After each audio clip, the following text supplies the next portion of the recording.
The courtroom went silent. Not because the judge spoke.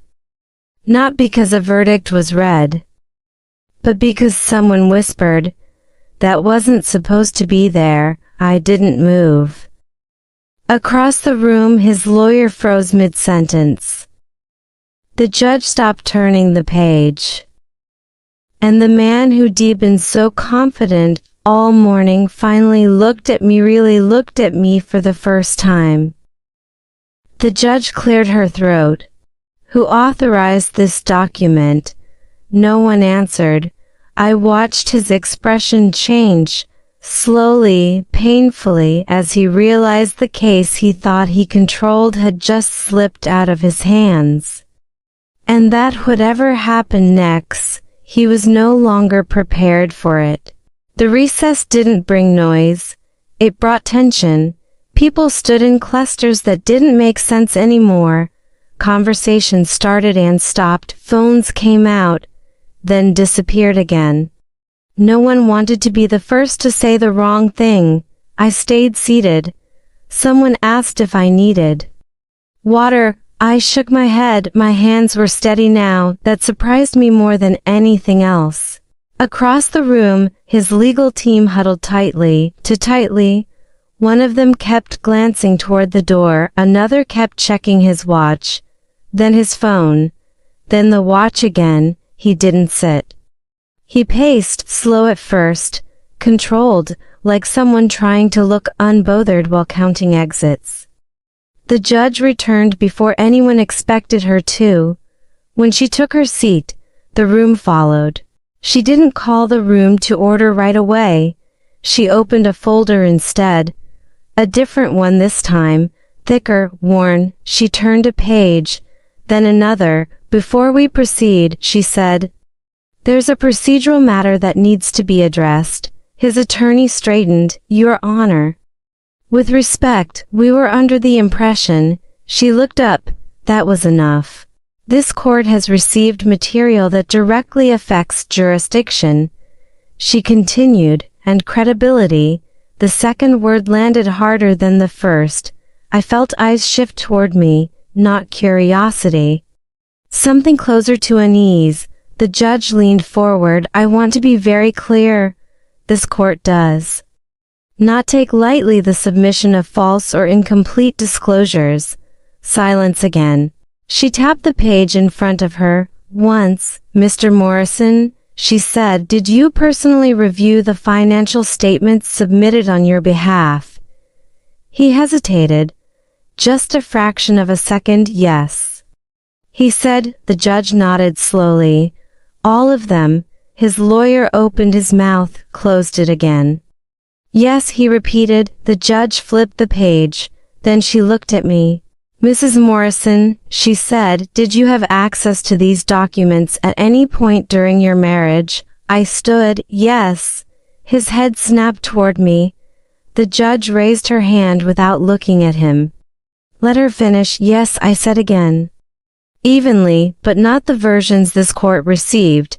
The room shifted. Not loudly, not dramatically, like a floor settling under new weight. The judge didn't react right away. She turned one page, then another. Her fingers stopped. She inhaled through her nose. "This court is ordering an immediate verification of assets," she said. "Effective today." His lawyer was on his feet now. "Your Honor, this is highly irregular. So is omission," she replied calmly. She looked directly at him again. "And so is perjury." The word didn't echo. It didn't need to. For the first time, I saw sweat at his temple, not fear, calculation collapsing under pressure. The judge closed the folder. "We will resume once verification is complete," she said. "Until then, all motions are suspended." She paused. "And Mr. Morrison," she added, almost casually, "you are instructed not to move or reallocate any assets. Failure to comply will result in immediate consequences." The gavel came down. Not hard. Final. As the room erupted into whispered panic, his lawyer grabbed his arm. Too tight. Too desperate. He didn't pull away. He just stared at me. Not with anger. With the dawning understanding that whatever ID placed in front of that judge wasn't he just inconvenient. It was dangerous. And as I gathered my folder and walked toward the door, I felt it clearly for the first time. This wasn't a defense. It was the beginning of something he couldn't undo. The hallway felt narrower than before. People spilled out of the courtroom in uneven waves. Voices low, steps hurried, like everyone had somewhere urgent to be without knowing where to go. The energy was off. Not loud. Not chaotic. Just unsettled. I walked slowly. Not because I needed to. Because no one tried to stop me. Behind me, I heard his name once. Then again. Sharper this time. He didn't answer. I didn't turn around. Near the elevators, his attorney caught up to me. Mrs. Morrison. I stopped, but I didn't face him. You understand, he said carefully. That what you've submitted complicates things. I finally looked at him. I understand, I said. He studied my face like he was searching for something panic. Maybe or regret, whatever he was hoping to find, it wasn't there. This process can take time, he continued, months, sometimes longer. I'm aware, a pause, and outcomes aren't guaranteed. I nodded once. They never are, he hesitated. Then leaned in slightly. If there's additional material you haven't disclosed yet. Now would be the moment to be transparent. I smiled, not wide, not sweet. I've been transparent. I said, just not loud. His jaw tightened. He stepped back, already done with the conversation.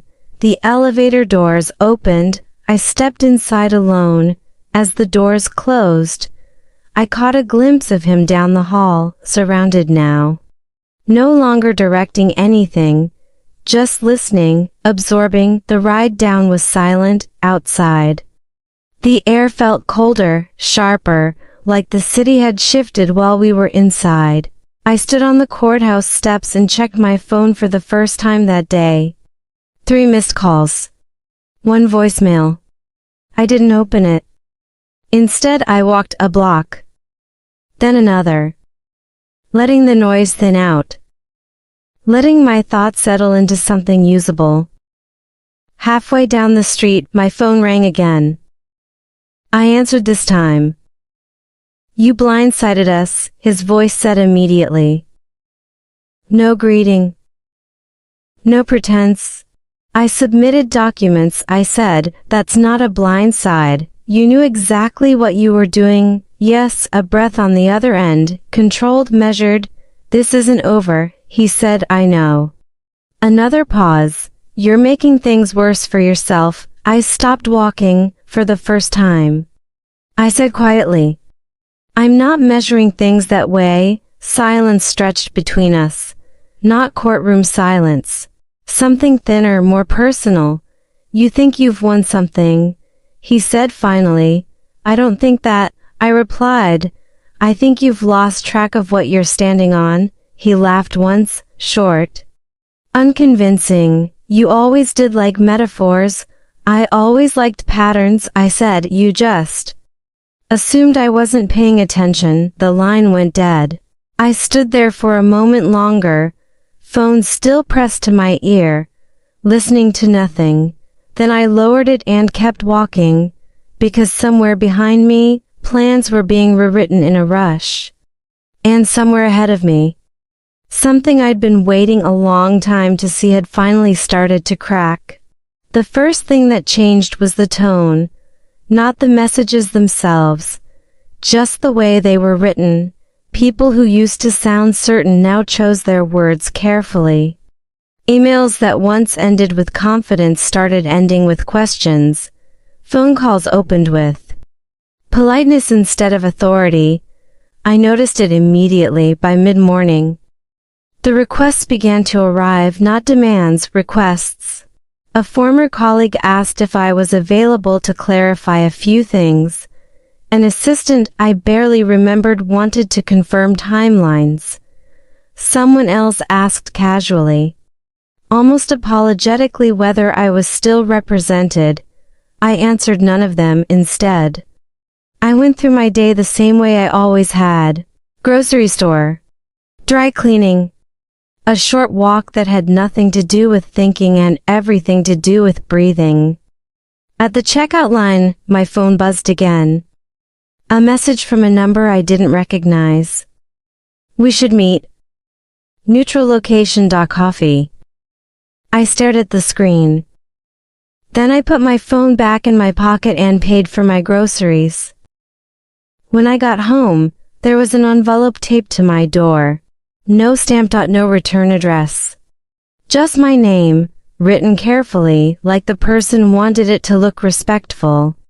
Inside was a single sheet of paper, a notice. Short. Clinical. Unemotional. It informed me that a scheduled transfer had been delayed pending review. That further action would require authorization. That questions should be directed to counsel. I folded the paper once and set it on the table. The thing about systems like that is they don't stop on their own. Once scrutiny begins, it widens. Every delay creates another. Every review uncovers the need for a second review. People start protecting themselves. That afternoon, someone finally said it out loud, not to me, to him. I know because he called immediately after. You talked to them, he said, not a question. I spoke when asked. I replied, you knew what would happen. Yes. His voice lowered. This affects more than just me. I leaned back in my chair. That was always true. A long pause. You could still help fix this. I considered that, not emotionally, practically. Fix, I said. Slowly, means different things to different people. He exhaled sharply. You're enjoying this? No, I said, I'm allowing it. Another pause, longer this time. I don't understand when you became like this. I closed my eyes. I didn't, I said, you just stopped needing me. Quiet. He didn't respond. The call ended without resolution. That evening, I received confirmation from Northline. The holds were expanding, not dramatically, methodically. A compliance review had triggered additional audits.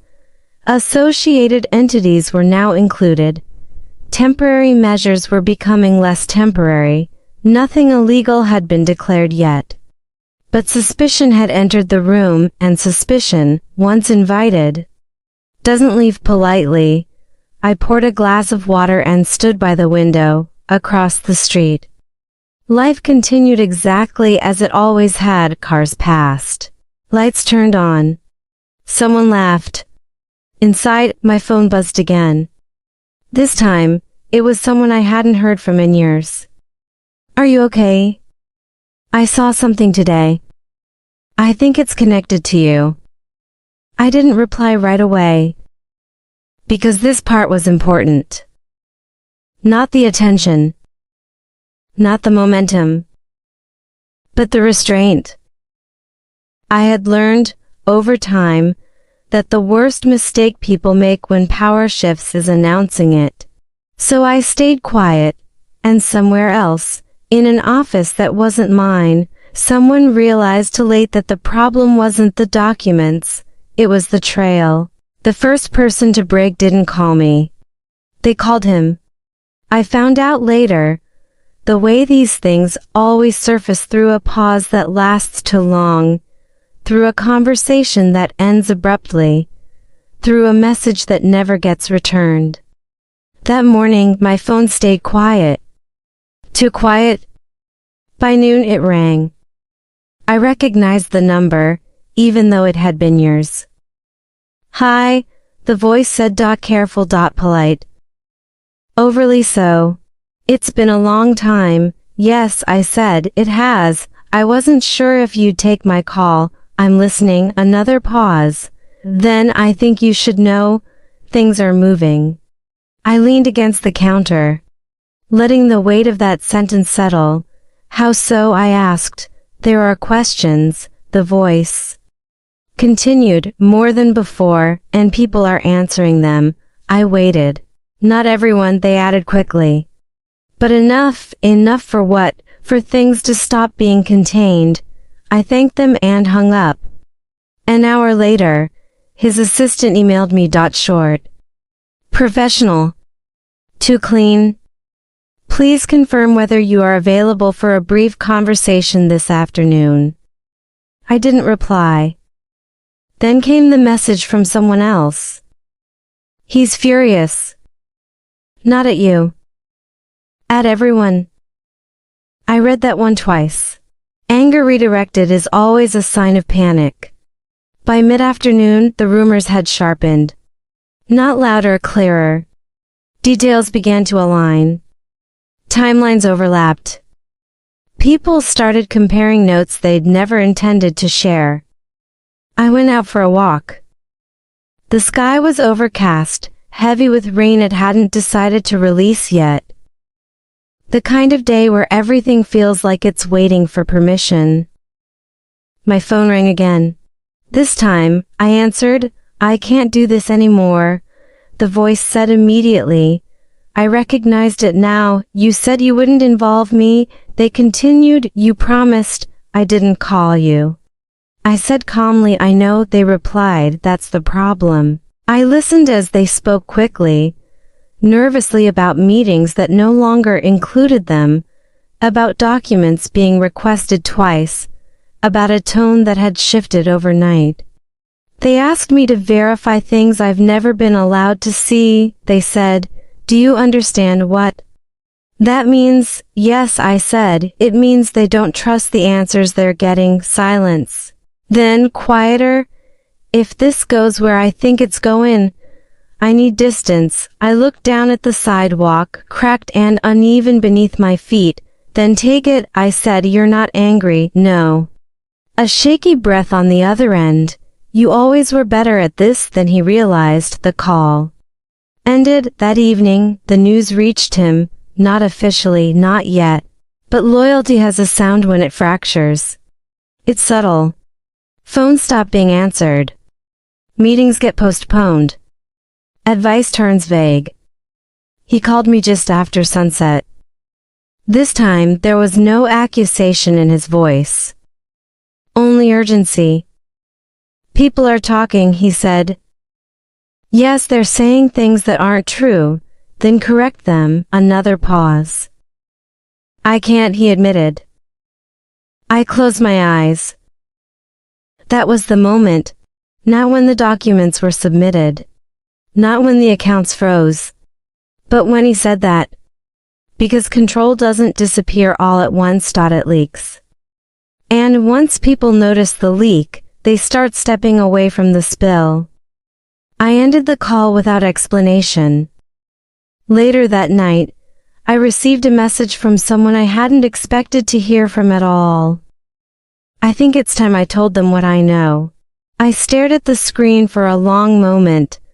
Then I set the phone down, because the thing about truth is this: once someone else decides to carry it, you don't need to push anymore. The outside world didn't notice all at once. It never does. It started with a delay. An article that didn't publish when it was supposed to. A panel invitation quietly withdrawn. A meeting agenda revised an hour before it began. Small things. The kind people dismiss at first. That morning, I opened my email to find a message forwarded to me without comment. No greeting. No explanation. Just a subject line that read, "Quick question." Inside was a single paragraph. We're revisiting a past feature and noticed some discrepancies. Can you confirm whether you were involved in the financial structuring referenced below? I read it carefully, then I closed it, because once journalists start using words like revisiting, something has already shifted. By noon, his name appeared where it hadn't in a long time, not in headlines, not publicly questioned, just mentioned, cautiously, a quote removed here, a sentence softened there. A phrase like according to people familiar with the matter slipped into a piece that had nothing to do with him. That's how reputations begin to loosen, not with accusation, with uncertainty. My phone rang while I was making lunch. I'm hearing things, the voice said, familiar but distant now. Is it true? I don't know what you're hearing, I replied. That's not an answer. It's an honest one.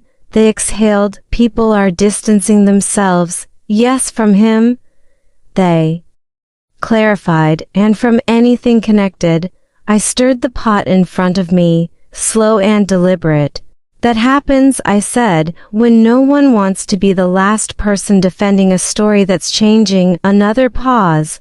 Were you always this composed? I smiled, faintly. I was always listening. That afternoon, something more visible happened, a board announcement, short, neutral, carefully worded, due to ongoing internal review. Mr. Morrison will be stepping back from select advisory roles. Stepping back. It sounded voluntary. No one believed it. By evening, the calls shifted again. Less aggressive. More cautious. People didn't ask what was happening anymore. They asked what I knew. And I didn't answer. Because the most effective thing I could do now was nothing. That night I saw him on television. Not speaking. Standing behind someone else. He looked smaller there. Not physically. Structurally. Like a man whose presence no longer anchored the room. Someone else spoke for him. Someone else framed the narrative. And I realized then that this wasn't about exposure anymore. It was about replacement. Once people sense a vacuum, they rush to fill it. My phone buzzed late. A message from him. They won't take my calls. I stared at the screen. Then typed back. They never answered mine either. The typing indicator appeared, disappeared, appeared again. No message came through. I set the phone down and turned off the light, because somewhere, in rooms I would never enter, decisions were being made without him. And that was the part no document could ever force. The first time he came to the apartment, he didn't knock. He used his key. I heard the door open while I was in the other room, the familiar sound landing wrong now, like a habit that no longer had permission. I didn't move. He stood there for a moment, waiting for me to appear the way I used to. When I didn't, he walked in. You changed the locks, he said finally. Yes. He nodded, like he'd expected that. Like he was collecting small confirmations of something he didn't want to name yet. They're reviewing everything, he said, moving farther inside. Not just the accounts, communications, old filings, people I haven't spoken to in years. I stayed quiet. They asked about you. That got his attention. He turned then, fully, watching my face.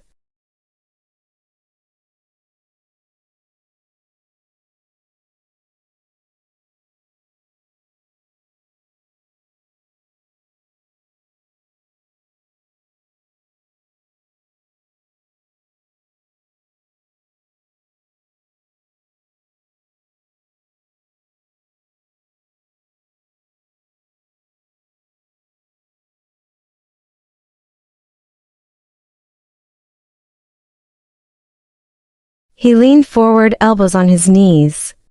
You think this ends with me losing a few roles? Some credibility. I don't think about endings, I said. I think about accuracy. He laughed softly. You always did have a way of making things sound smaller than they are. No, I said. You did. The silence stretched. You know, he said finally, I defended you. I looked at him. From what? From being irrelevant. He said, from disappearing. I nodded slowly. You defended the version of me that stayed quiet. His jaw tightened. That version benefited us both. He said no. I replied, it benefited you. He stood abruptly and walked toward the window. Hands in his pockets, outside, the city moved on. Unaware, they're asking about things I don't remember, he said. About decisions that weren't technically mine. Then you should tell them that. He turned. You know that's not how it works. I know exactly how it works, I said. That's why I never interrupted you, that landed.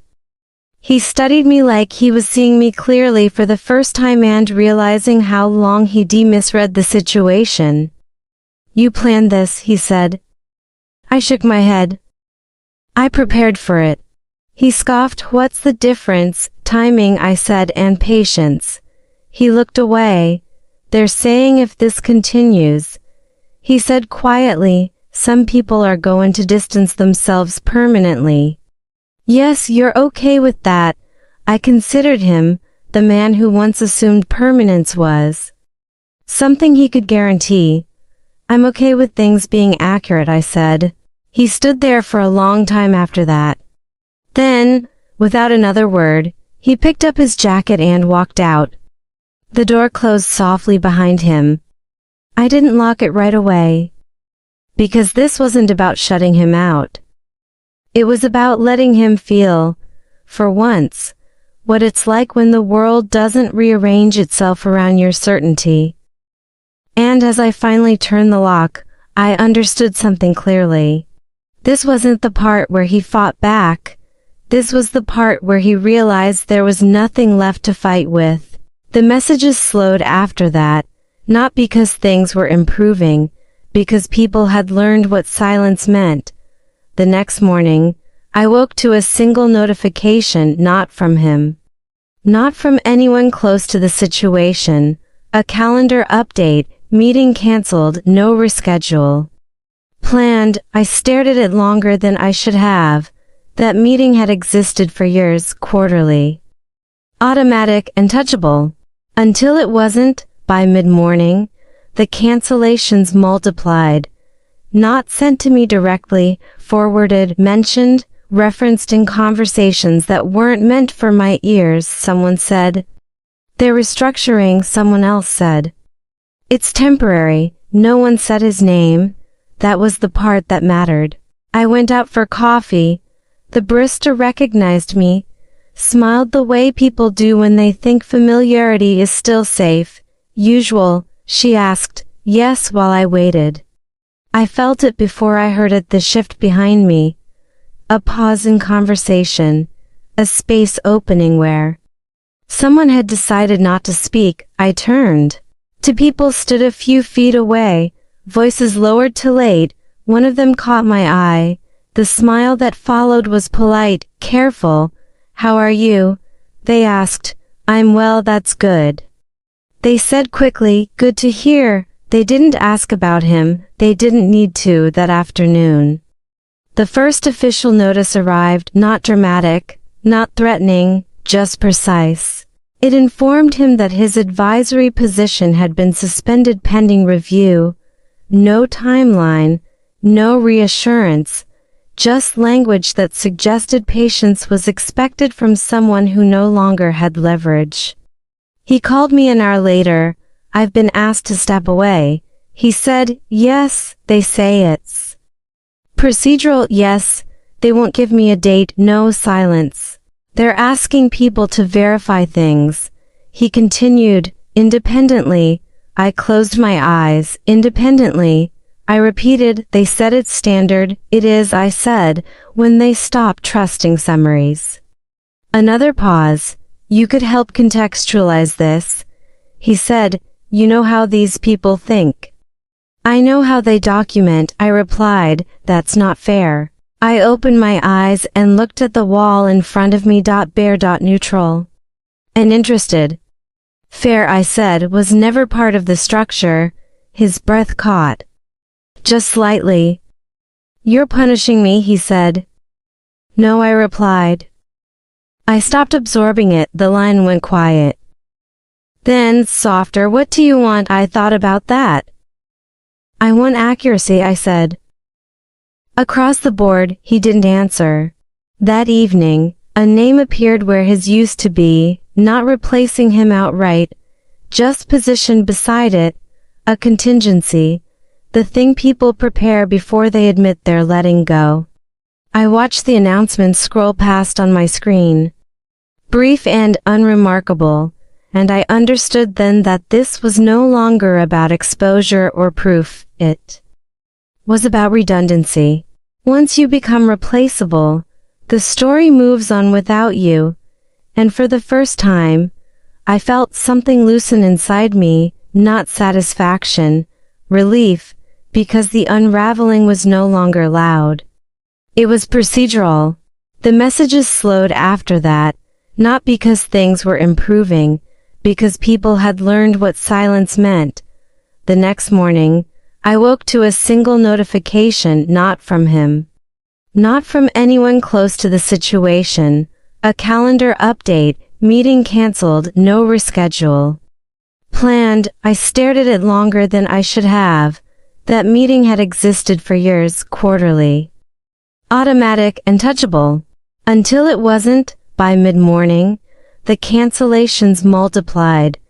Not sent to me directly, forwarded, mentioned, referenced in conversations that weren't meant for my ears, someone said. They're restructuring, someone else said. It's temporary, no one said his name. That was the part that mattered. I went out for coffee. The barista recognized me, smiled the way people do when they think familiarity is still safe.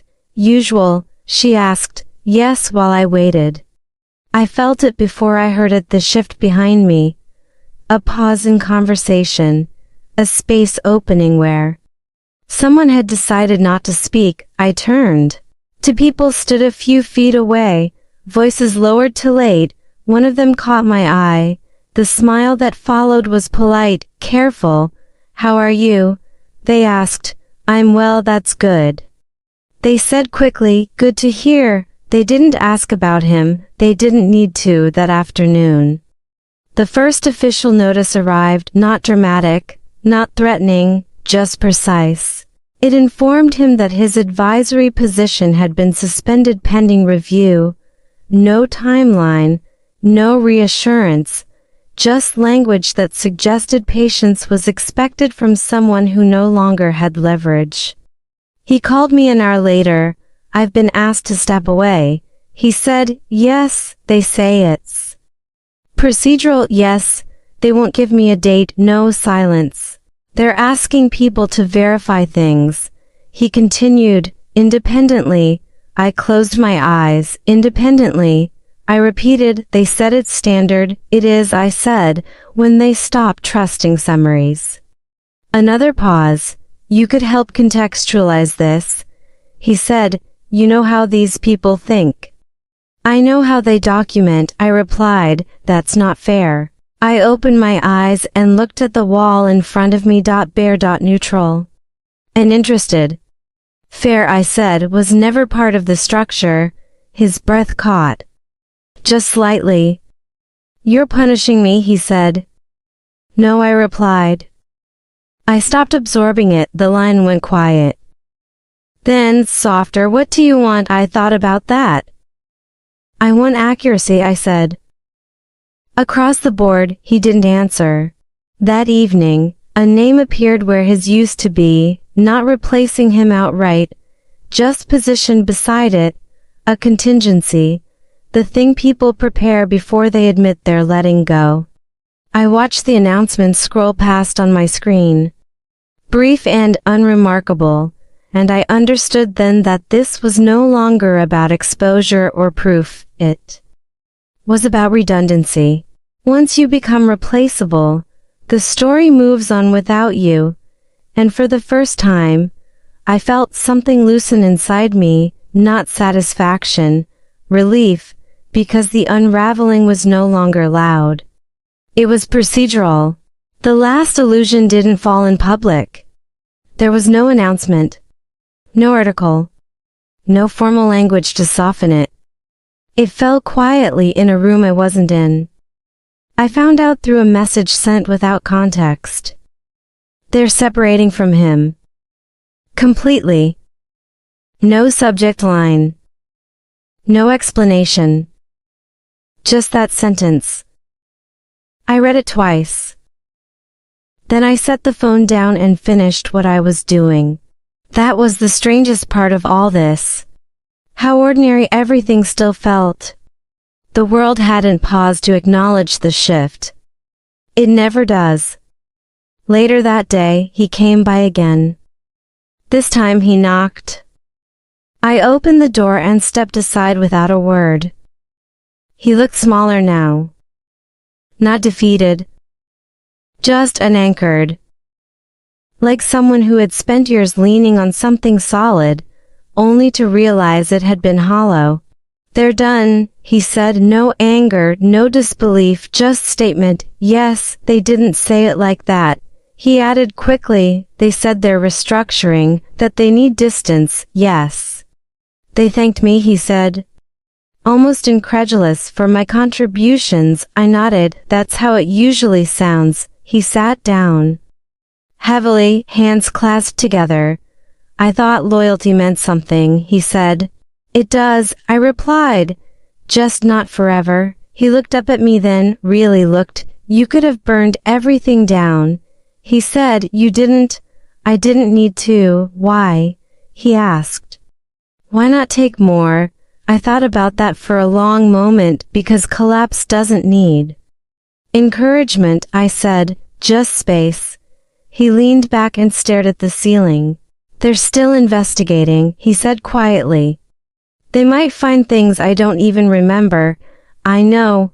They might call you again. They can. He closed his eyes. And if they do, I'll answer, I said. The same way I always have, he laughed softly. You never raised your voice. I didn't have to. The silence between us wasn't hostile anymore. It was final. After a while he stood. I don't know what happens now, he said. I do, I replied. You wait, he nodded like that was the worst part. At the door he hesitated. You won't step in, he said. Not a question. No, he opened the door, paused once more, then left. I locked it behind him without hesitation this time. That night, I slept without dreaming. Because the thing he never understood was this. Power doesn't disappear when it's taken from you. It disappears when no one needs it anymore. The days after were quieter than I expected. Not peaceful. Just settled. Like dust after something heavy has been moved, and the air finally understands where it's allowed to rest. No more urgent messages. No more careful questions disguised as concern. The people who needed answers had found other ways to get them. The people who didn't had already stepped back. That was the real separation. Not the one written down, the one enacted. I heard about the review progressing from someone who shouldn't have been updating me at all. They spoke in generalities. The way people do when they're trying not to implicate themselves. It's thorough, they said. Broader than expected? Yes, I replied. They're tracing decisions now, not just outcomes. I thanked them and ended the call. That night, I went through old boxes I'd never unpacked after the move, things I'd kept without knowing why. Receipts, notes, calendars with handwriting that no longer felt like mine. I didn't feel angry looking at them, just observant. Patterns are easier to see once you know longer standing inside them. A week later, his name disappeared from a website I checked out of habit. No announcement, no archive, just gone. Someone else had taken the space. I felt a brief flicker of something then. Not triumph, not sadness, recognition. He called once more after that, not frantic, not demanding. Measured, I'm going to be questioned, he said. Yes, they want my cooperation, yes. They asked if I'd retain counsel, and have you? Yes, I waited. They asked about you, he added. What did you say? That you were precise, he replied. That you kept records, I closed my eyes. That was honest, I said. They asked if you'd be willing to clarify things. I am, I said. If asked, another pause. I wish I'd listened, he said quietly. I didn't respond. Because apologies that arrive this late aren't meant to repair. They're meant to soften the fall. After that, the calls stopped entirely.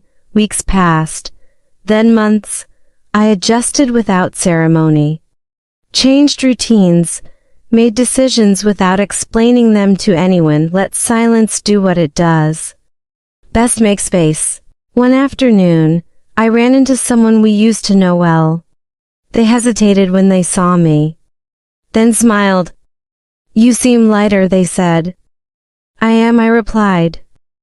They nodded, like that answered something for them. As I walked away, I realized something I hadn't allowed myself to consider before. This story wasn't ending with him. It was ending with me no longer needing to watch it. I didn't hear about the conclusion right away. That surprised me at first. Then it didn't. These things don't end with a moment. They end with a thinning, fewer calls, fewer mentions. A name that stops appearing where it once felt permanent. I learned what happened through someone else's relief. It settled, they said. Mostly was enough. There were consequences. Formal ones. Quiet ones. Some written down. Some simply understood. The kind that don't follow you loudly, but make certain doors stop opening. I didn't ask for details. I didn't need them. The last time I saw him was accidental. A sidewalk.